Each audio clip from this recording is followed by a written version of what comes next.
எம்ஜிஆர் மிகவும் அழகானவர், தோற்றப்பொலிவு மிக்கவர். பொன்னை போன்ற நிறம் கொண்டவர். சிரித்தபடி அவர் வரும்போது ரோஜா தோட்டமே நடந்து வருவது போல் இருக்கும். இதெல்லாம் அவரது வசீகரமான அம்சங்கள் தான், சந்தேகமே இல்லை. இதையெல்லாம் கடந்த அவரது அரவணைத்து செல்லும் பண்பும் மனிதநேயமும் தான் அரசியல் எதிரிகளையும் அவர் பால் ஈர்த்தன.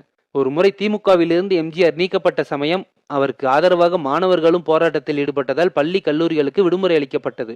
கொந்தளிப்பான சூழ்நிலையில் அதிமுகவை எம்ஜிஆர் தொடங்கியதுடன் உலகம் சுற்றும் வாலிபன் படத்தை வெளியிடுவதில் மும்முரமாக இருந்தார். அதற்கு எத்தனையோ முட்டுக்கட்டைகள். அப்போது திமுகவில் இருந்த மதுரை முத்து, அந்த படம் வெளிவராது, படம் வெளியானால் நான் புடவை கட்டிக்கொள்கிறேன் என்று கூறிவிட்டார். இவ்வாறு சவால் விட்டு எம்ஜிஆர் பற்றியும் கடுமையாக மேடைகளில் விமர்சித்தார்.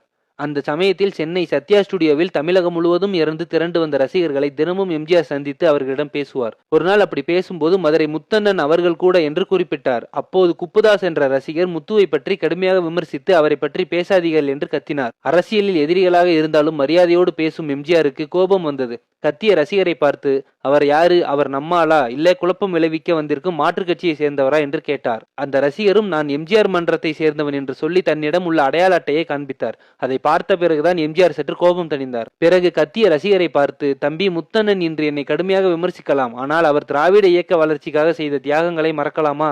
ஏன் முத்தண்ணனை காலப்போக்கில் நம் பக்கம் வரலாம், யாரையும் கண்ணிய குறைவாக பேசாதீர்கள் என்று கூறிவிட்டு பேச்சை தொடர்ந்தார். அதே போலவே சில ஆண்டுகளில் நிலைமை மாறின. அதிமுகவில் சேர விரும்பினார் மதுரை முத்து. கட்சியினர் சிலர் எதிர்ப்பு தெரிவித்த போதும் அவரை அதிமுகவில் சேர்த்து கொண்டார் எம்ஜிஆர். இது கூட பெரிதல்ல, பின்னர் மதுரை முத்துவை மதுரை மேயராகவும் ஆக்கினார்.